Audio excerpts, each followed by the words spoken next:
اگر ہم دنیا کی تاریخ پر نظر ڈالیں تو 4 ایسے بادشاہ ہیں جن کا حکم پوری زمین پر چلتا تھا۔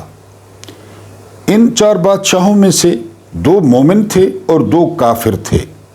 سب سے پہلے نام آتا ہے حضرت سلیمان علیہ السلام کا، دوسرے نمبر پہ نام آتا ہے حضرت ذوالقرنین کا، تیسرے نمبر پہ نام آتا ہے بخت نصر کا، اور چوتھے نمبر پہ نام آتا ہے نمرود کا۔ آج جس کے بارے میں آپ کو بتاؤں گا تو وہ بڑے مشہور و معروف بخت نصر۔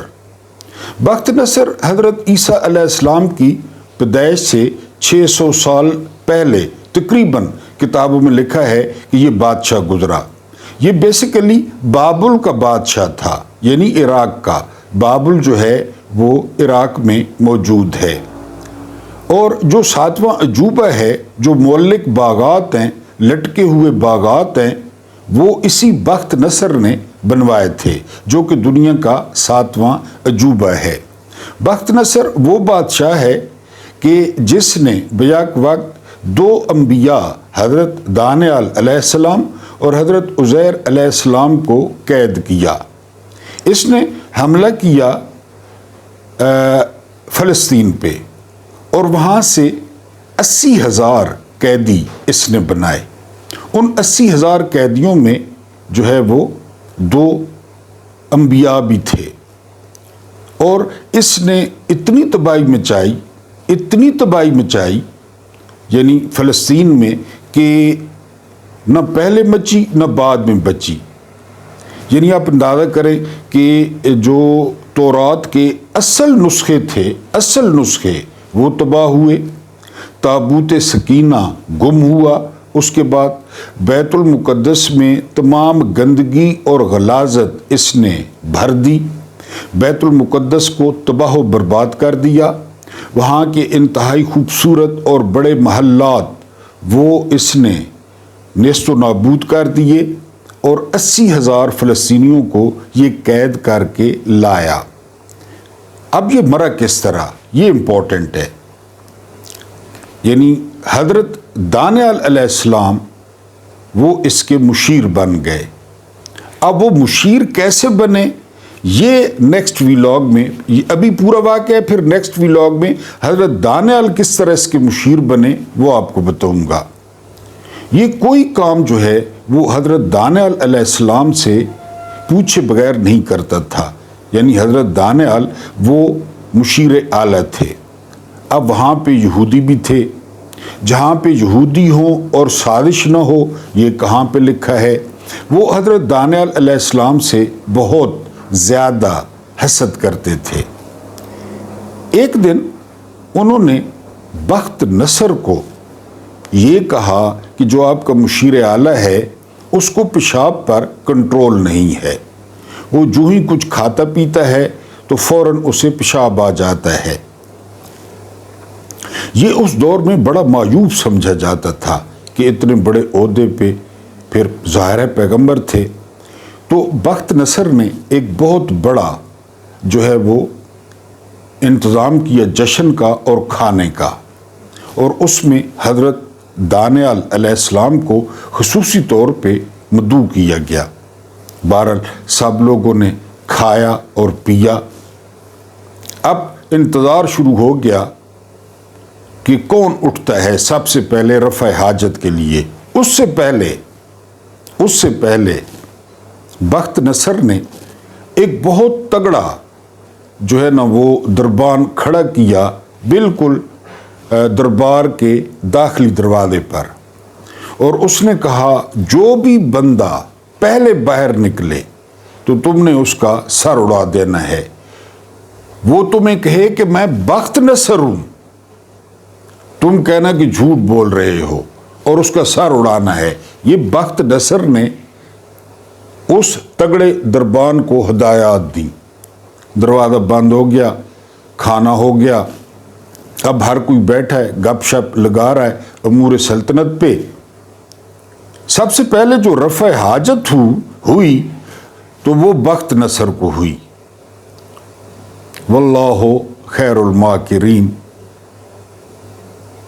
پہلے دن سے، آدم کے دور سے ایک تدبیر تم کرتے ہو اور ایک تدبیر میں کرتا ہوں، اور میری تدبیر تمام تدبیروں کی امام ہوتی ہے، کوئی شک نہیں ہے، ہمارا ایمان ہے۔ بخت نصر کو رفع حاجت ہوئی، اب ہر کوئی بیٹھا ہے، بخت نصر باہر نکلا۔ اب جو ہی باہر نکلا تو دربان اس پہ حملہ آور ہو گیا،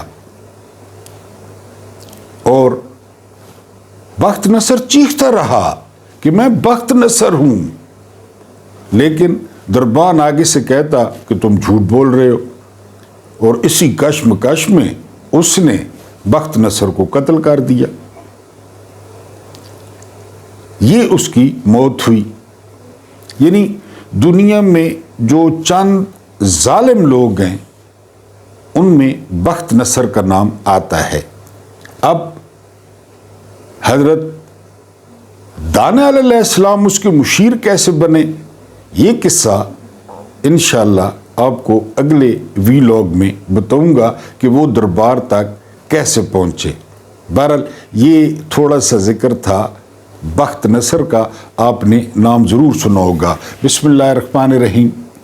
آپ جانتے ہوں گے کہ میرا نام محمود نیازی ہے۔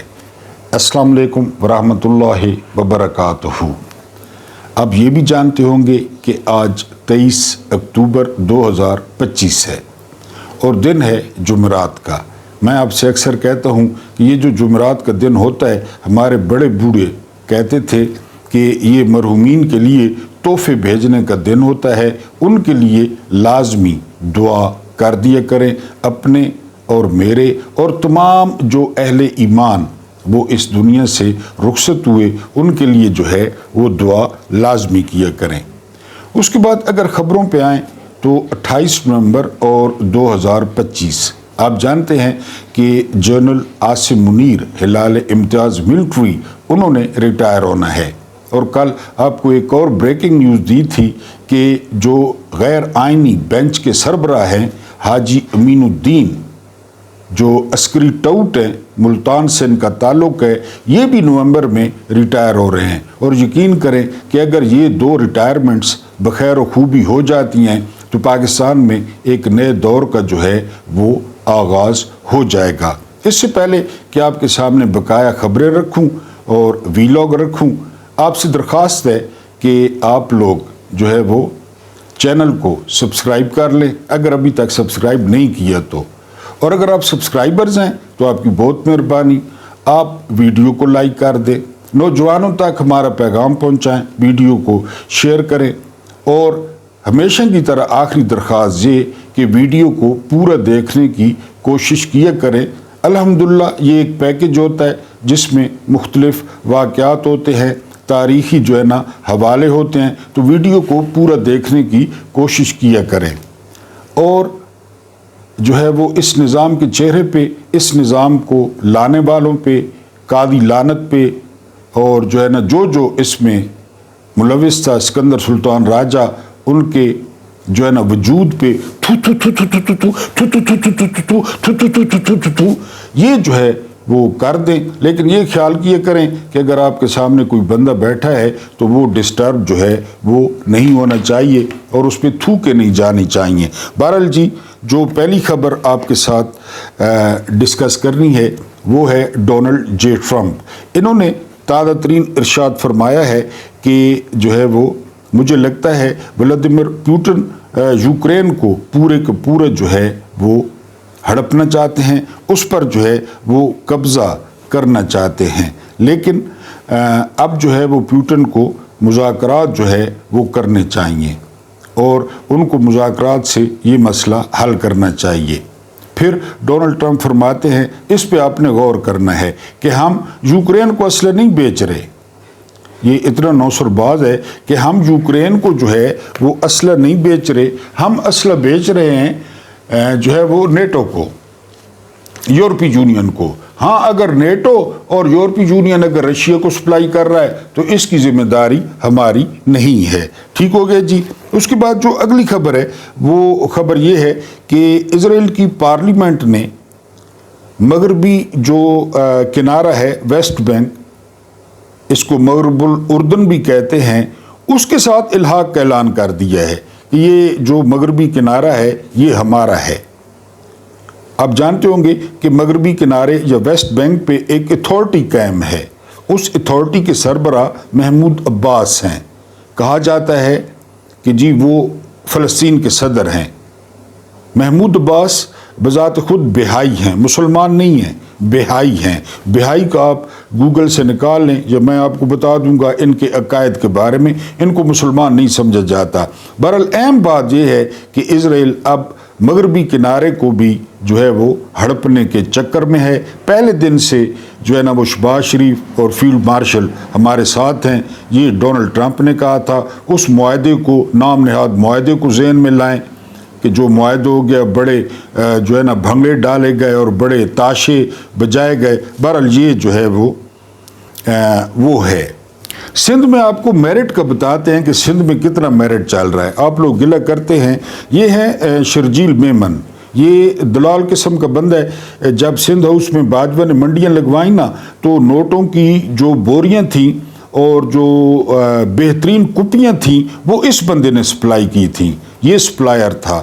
اور اس کے کمرے سے اس وقت کے چیف جسٹس ثاقب نثار نے خود شراب پکڑی تھی جو بعد میں شہد بن گئی، کہ یہ شہد ہے۔ یہ فرماتے ہیں کہ مجھے دل کا دورہ پڑا، حیدرآباد کا کوئی نیشنل انسٹیٹیوٹ ہے کارڈیالوجی، وہاں پہ مجھے لے جایا گیا اور ان لوگوں کو پتہ تھا کہ جی یہ وزیر ہے، یہ شرجیل میمن ہے، لیکن انہوں نے پہلے دوسرے مریضوں کو چیک کیا، پھر میری باری آنے پہ مجھے چیک کیا۔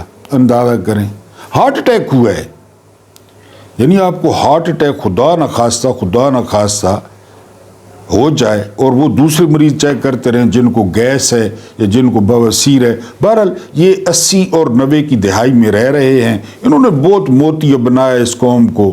ایک میرے جو ہے نا وہ محترم ویور نے پوچھا ہے کہ آلسیوں کے پنڈ کو پھدوؤں نے لوٹ لیا تھا۔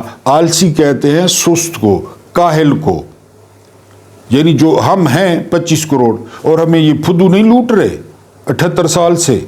کون لوٹ رہا ہے ہمیں؟ یہ کوئی عقل مند ہے؟ یہ کوئی آئنسٹائن ہے؟ یہ کوئی ٹامس ایڈیسن ہے؟ درمیانے درجے کے اور 2% کے لوگ ہیں، نہ جنہوں نے پڑھا ہے نہ جن کو کچھ آتا ہے، لیکن پھدو لوٹ رہے ہیں ملک کو۔ یہ وہ تشریح انہوں نے کہا تھا کہ بتا دیں، تو میں بتا رہا ہوں کہ آلسیوں نے پنڈا کو پھدو لوٹ کے دائی، تو ہمیں پھدو لوٹ رہے ہیں اور ہم پڑے ہیں۔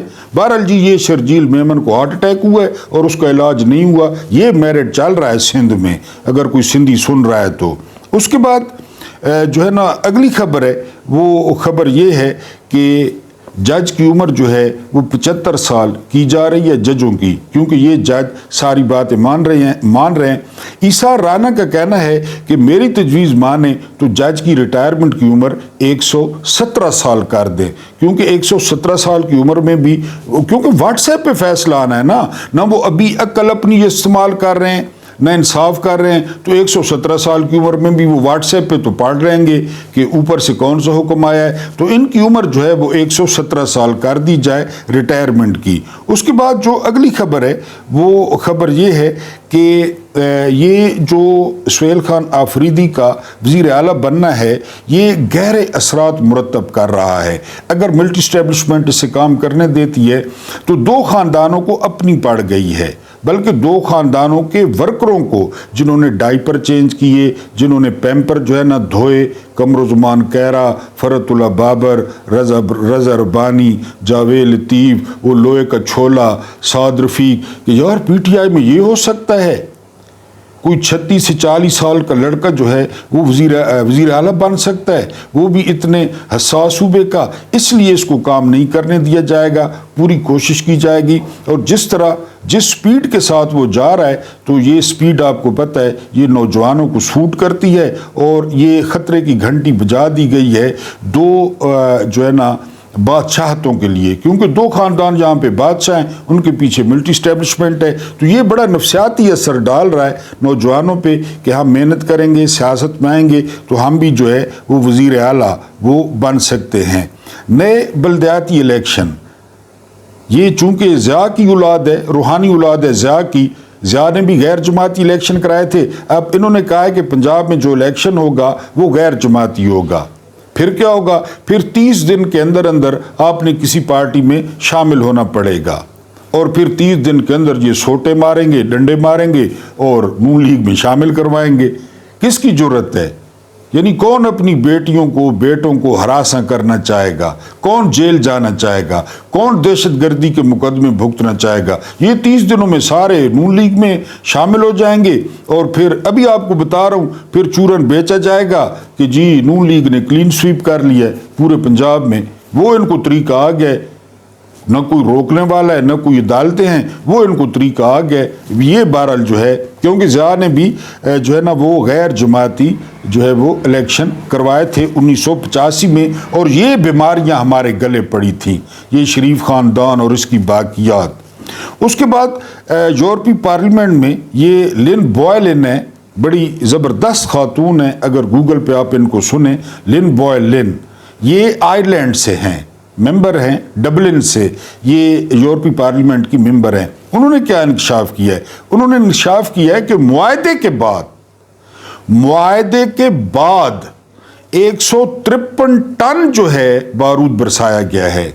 وہ طاہر اشرفی لوگ اور یہ ادھر دھمالیں ڈال رہے ہیں نا، بھنگڑے ڈال رہے ہیں کہ معاہدہ ہو گیا اور یہ ہو گیا، یہ لن بوائلن کہہ رہی ہیں 153 ٹن جو ہے وہ بارود برسایا جا چکا ہے معاہدے کے بعد۔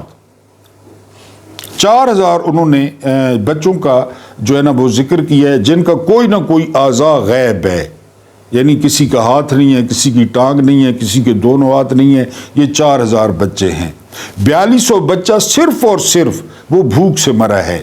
ایک امریکن جوڑا ایکس پہ آیا ہے، خاوند کی عمر ہے 90 سال اور جو اہلیہ ہیں ان کی عمر ہے 88 سال۔ وہ کہتے ہیں کہ ہم دونوں کو شوگر ہے، یہ ذہن میں رکھے، امریکن جوڑا ہے۔ وہ کہتے ہیں کہ آج سے ہم نے ایک وقت کا کھانا جو ہے وہ چھوڑ دیا ہے، اور یہ کھانا ہم نام کر رہے ہیں فلسطین کے بھوکے بچوں کے۔ یہ امریکن جوڑا ہے، مسلمان جوڑا نہیں ہے۔ نہ آپ کہیں گے طاہر اشرفی یا مفتی منیب یا ابتسام الہی ظہیر یا یہ جو پھر رہے ہیں، نہ کوئی سنی تحریک، کوئی وابی تحریک، کوئی شیعہ تحریک، یہ امریکن جوڑا ہے۔ انہوں نے اعلان کیا ہے کہ وہ ایک وقت کا شوگر ہونے کے باوجود ایک وقت کا کھانا نہیں کھائیں گے۔ امپیریل کالج کے ساتھ افیلیشن، یہ جو ہے نا مکھیہ منتری نے، کیونکہ پڑھے لکھے ہیں نہیں، نہ پڑھتے ہیں نہ کوشش کرتے ہیں کہ ہم نے جو ہے وہ امپیریل کالج کے ساتھ، امپیریل کالج نے کہا کہ ہمیں تو پتہ ہی نہیں ہے۔ یہ وہی ہے نا کیلیبری فونٹ، یہ وہی خاتون ہے، میری لندن تو کیا پاکستان میں کوئی جائیداد نہیں ہے۔ انڈین میڈیا اس کا بڑا مذاق اڑا رہا ہے، یار اتنے اوپر لیول پر جو بندے بیٹھے ہوتے ہیں وہ اس قسم کے ٹھشے مارتے ہیں۔ ٹھشے، اب آپ کہیں گے ٹھشے کیا ہے؟ ٹھشے جو ہے نا وہ نارمل جھوٹ سے بڑا جو ہے نا وہ جھوٹ ہوتا ہے۔ ہماری زبان میں اسے ٹھشا یا ٹرا کہتے ہیں، یعنی ایک تو عام جھوٹ ہوتا ہے نا، ایک ذرا اچھا جھوٹ ہوتا ہے یعنی صحیح، اس کو ٹھشا یا ٹرا کہتے ہیں۔ تو اس مکھیہ منتری نے ٹھشا مارا، ٹرا مارا کہ ادھر افیلیشن ہو رہی ہے، تو امپیریل کالج نے کہا کہ ہمیں تو پتہ ہی نہیں ہے کون سی افیلیشن اور یہ مکھیہ منتری ہے کون۔ یہ بہرحال انڈین میڈیا اس کا جو ہے وہ بڑا مذاق اڑا رہا ہے۔ اس کے علاوہ چھری کے نیچے آج کل آئے ہوئے ہیں چند ٹوٹ بغیرت جو ہے نا صحافی، اور یہ جو ہے نا معین اختر سے پوچھا تھا یعنی انور مقصود نے کہ جرنلزم کسے کہتے ہیں، جرنلزم، تو معین اختر نے جواب دیا تھا کہ جنرل کے ساتھ ازم کے ساتھ، ازم الف ز میم، ازم کے ساتھ آپ جنرل لگا دیں، جنرل لگا دیں تو جرنلزم بن جاتا ہے۔ یہ وہ ہے۔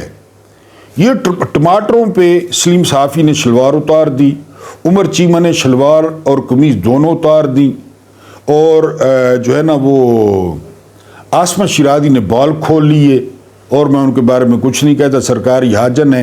اور منصور علی خان وہ بالکل الف ننگا ہو کر اپنے پروگرام کے ڈیسک پہ بیٹھ گیا کہ ٹماٹر جو ہے نا وہ 120 روپے کلو ہو گئے ہیں۔ اب ساروں کو پرواہ نہیں ہے، یا تو بغیرت ہو گئے یا پتہ نہیں ہے یا مال مل گیا ہے، کیونکہ آپ 500 بھی کراس کر گئے۔ بہرحال وہ آج کل آپ ٹویٹر پہ چلے جائیں، ایکس پہ، آپ فیس بک پہ چلے جائیں تو قوم سیاڑی ہو گئی ہے، قوم جو ان کے کلپ نکال کے ان کے ساتھ حال کر رہی ہے۔ بہرحال یعنی وہ غیرت نوے تو غیرت آپ نہ کریں تو جو مرضی یہ کریں. یہ یعنی بحث چل رہی ہے کہ جی کچے کے علاقے میں اگر جو ہے نا وہ 200 فوجیوں کا ایک دستہ بھیجا جائے اور وہ سارا ملیہ میٹ کر دیں.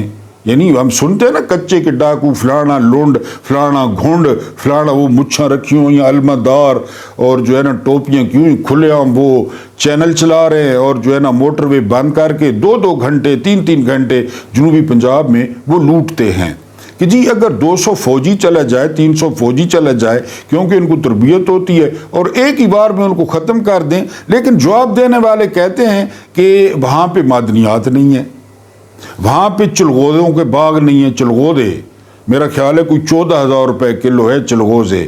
یعنی ہماری فوج چلغوزے بھی لگاتی ہے, میری زبان میں چلغوزے کو نینجھے کہتے ہیں, نینجھے بھی لگاتی ہے.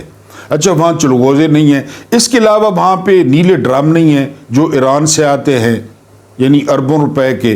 اس کے علاوہ وہ زمین کسی کھاتے کی نہیں ہے کہ وہاں پہ DHA یا کوئی اس قسم کا بیریئر ٹاؤن یا فضائیہ سکیم وہ بھی نہیں بنائی جا سکتی. پہلے یہ چیزیں پوری کریں, وہاں پہ معدنیات نکالیں, وہاں پہ چلغوزوں کے باغات لگائیں, آموں کے باغات لگائیں. اس کے علاوہ زمین کو DHA کے مطابق بنائیں. پھر آپ آپریشن دیکھیں کس طرح آپریشن ہوتا ہے اور کون سے کچے کے ڈاکو اور کون سے سارے نس بھس جائیں گے. کل بہرحال جو پکے کے ڈاکو تھے سندھ والے انہوں نے کچے کے ڈاکوؤں کا ریڈ کارپٹ استقبال کیا ہے اور انہوں نے جو ہے نا ہتھیار ڈال دیے. بڑی اچھی بات ہے. اگر یہ ڈرامہ نہیں تھا ٹک ٹاک نہیں تھی تو اچھی بات ہے. بہرحال فوج کو آپ آپریشن کے لیے نہ کہیں, یہ چیزیں پہلے پوری کریں. جو ایمان کی شرطیں ہوتی ہیں وہ آپ پوری کریں, اس کے بعد وہاں پہ آپریشن ہوگا. کیوں نہیں ہوگا؟ یہ ہم نے میں اکثر شکریہ ادا کرتا رہتا ہوں one of my favourite general Asim Munir صاحب کا. آج ان کا میری جند میری جان جنرل عاصم منیر, میری جند میری جان جنرل عاصم منیر. حفیظ پاشا صاحب کیا فرماتے ہیں ٹی وی پہ بیٹھ کے؟ حفیظ پاشا فرماتے ہیں کہ جو بے روزگاری ہے وہ 25 سے 30% جو ہے وہ بڑھ گئی ہے اور یہ تاریخ کی بلند ترین سطح ہے. PTI کے نہیں ہے حفیظ پاشا صاحب, بلکہ حفیظ پاشا صاحب کی جو اہلیہ ہے نا وہ نون لیگ میں ہے. یہ وہ فرماتے ہیں. اس کے بعد کہتے ہیں کہ یہ تاریخ کی بلند ترین سطح ہے. عالمی بینک کہتا ہے, ان کے مطابق عالمی بینک کہتا ہے کہ 45% لوگ جو ہے 45% لوگ وہ خط غربت سے نیچے ہیں. لیکن حفیظ پاشا صاحب کہتے ہیں کہ یہ غلط ہے. جو ہماری ریسرچ ہے ظاہر ہے جو یہاں رہتے ہیں وہ کہتے ہیں کہ یہ شرح جو ہے یہ تقریباً اب 47% ہے. یعنی پاکستان کے 11 سے 12 کروڑ لوگ جو ہے 11 سے 12 کروڑ لوگ وہ خط غربت سے نیچے چلے گئے ہیں. یہ حفیظ پاشا کہتے ہیں. اس کے علاوہ حفیظ پاشا جو ہے وہ کہتے ہیں کہ جو یہ نمبر ہے یہ بھی تاریخ میں جو ہے وہ پہلی دفعہ ریکارڈ ہوا ہے.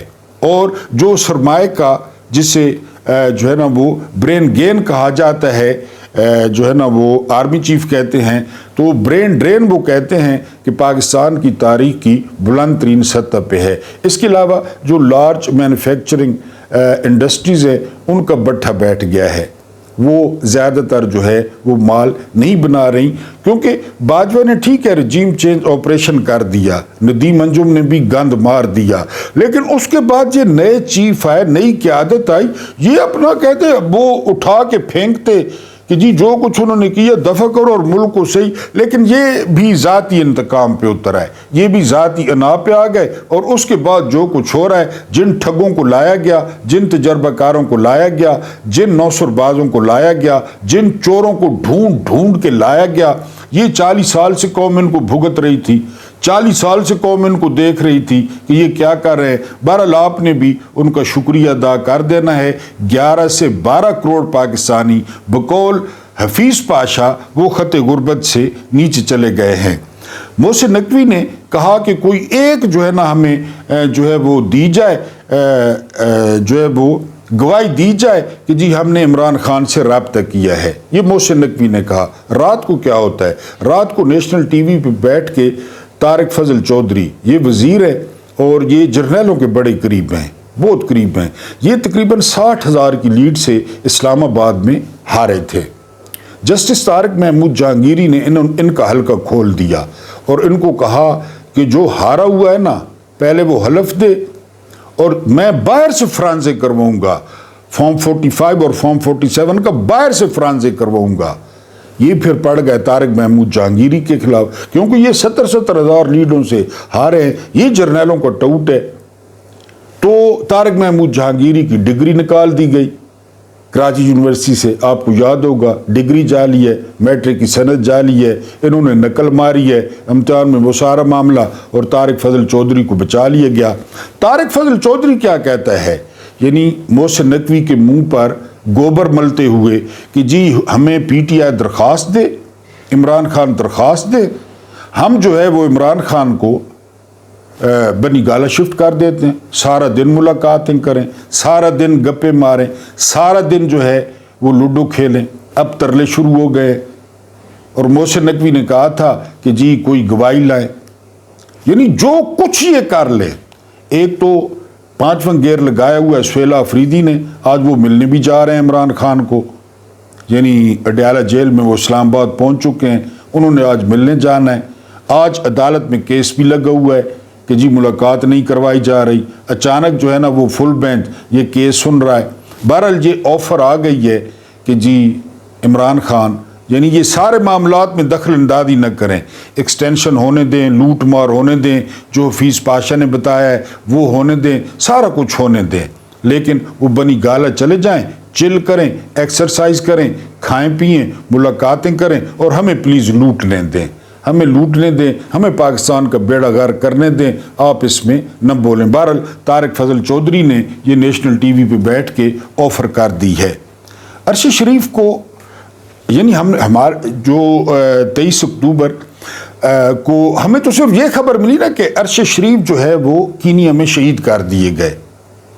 پھر رانا ثناءاللہ نے آ کر کہا کہ ان کا مالک جو ہے جو آج کل جانگیے میں رہتا ہے جرنیلوں کے, یعنی وہ پتہ نہیں کیا نام ہے اس کا, اقبال کوئی ARY کا, کہ جی وہ سلیمان اقبال, کہ جی یہ سونے کا وہ کاروبار کرتے تھے. یہ پہلے رانا ثناءاللہ نے کہا کیونکہ ہر کسی کو اپنی طرح سمجھتے ہیں نا, ہر کسی کو رسہ گیر, بدماش, کان ٹوٹا سمجھتے ہیں. پہلے یہ کہا گیا.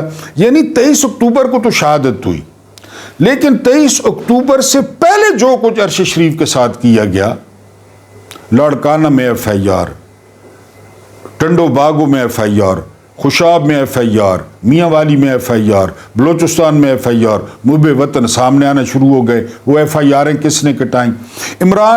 عرش شریف کے گھر کے باہر کون پھرتا رہتا تھا؟ عرش شریف سے جو ہے وہ عرش شریف کے گھر جا کر کس نے عرش شریف کو دھمکایا؟ وہ کون تھا؟ یہ ٹرینڈ عرش شریف نے چلایا. پھر عرش شریف کی ماں نے FIR جو ہے نا وہ کٹانے کی کوشش کی. پہلا نمبر تھا اس پہ پاکستان کے سب سے بڑے لانتی, سب سے بڑے جھوٹے وہ جنرل باجوہ کا.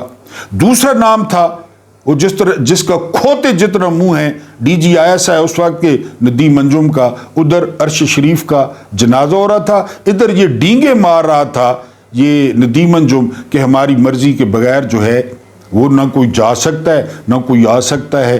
یہ ندیم انجم ڈینگے مار رہا تھا. عرش شریف کے جنازے کو بھی تھوڑا جو ہے نا وہ کرنے کے لیے, اس کا بوجھ کم کرنے کے لیے, یہ بابر افتخار جس نے کہا تھا جب سے نئی حکومت آئی ہے اور دیکھیں اسٹاک مارکیٹ کہاں چلی گئی ہے, بابر افتخار اور ندیم انجم نے پریس کانفرنس کی تھی.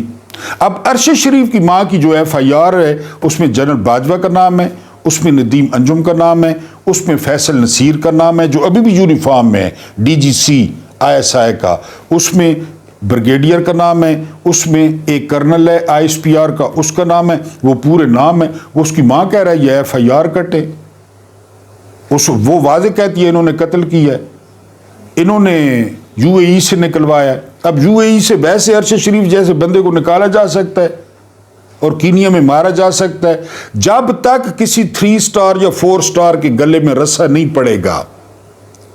یعنی میں تو کہتا ہوں کمیشن بنا کر ایوب کی باقیات نکالیں, اس کو رسہ ڈالیں, مولویوں سے بھی پوچھ لیں, یا کی باقیات نکال کے اس کو رسہ ڈالیں, ضیاء کی باقیات نکال کے اس کو رسا ڈالیں، مشرف کی باقیات کو نکال کے اس کو پھانسی دیں، باجوہ کو پھانسی دیں، ندیم انجم کو پھانسی دیں، جتنے ڈی جی ISI جنہوں نے جو زندہ ہیں مر گئے ان کو پھانسی دیں، تب جا کے معاملات ٹھیک ہوں گے۔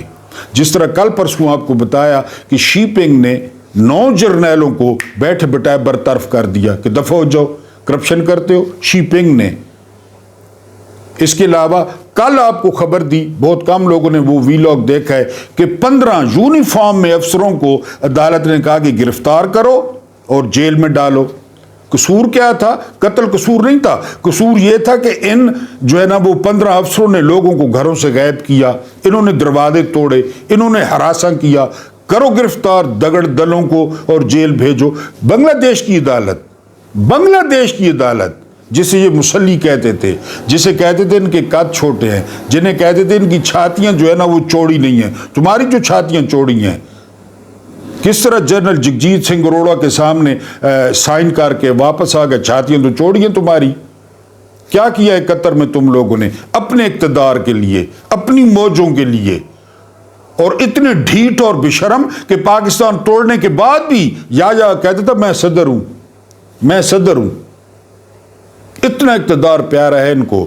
جنرل باجوہ کو پھانسی دی جائے، آج کومنٹس کی بارش کریں، جو کومنٹس نہیں بھی کرتے تو وہ کومنٹس کی بارش کریں، باجوہ کو پھانسی دی جائے، ٹرائل کیا جائے، یہ نہیں کہ ویسے ہی ٹرائل کیا جائے، وہ ملوث ہے اس کو پھانسی دی جائے، ندیم انجم کا ٹرائل کیا جائے، وہ ملوث ہے اس کو پھانسی دی جائے۔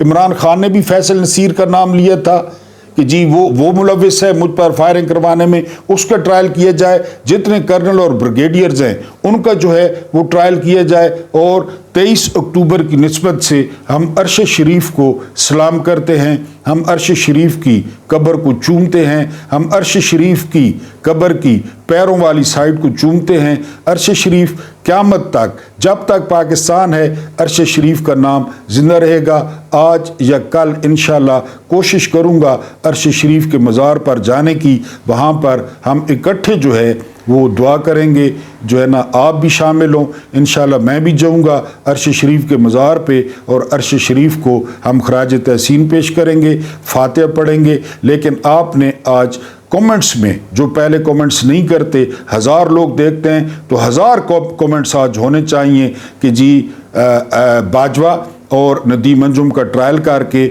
ان کو پھانسی دی جائے۔ اللہ پاک آپ لوگوں کو آسانیاں عطا فرمائے، آسانیاں بانٹنے کی توفیق عطا فرمائے۔ میرا رب کریم آپ کے اور میرے مرحومین کی مغفرت فرمائے، ان کے ساتھ عدل کا نہیں رحم کا اور احسان کا معاملہ فرمائے۔ مجھے برداشت کرنے کا بہت بہت شکریہ۔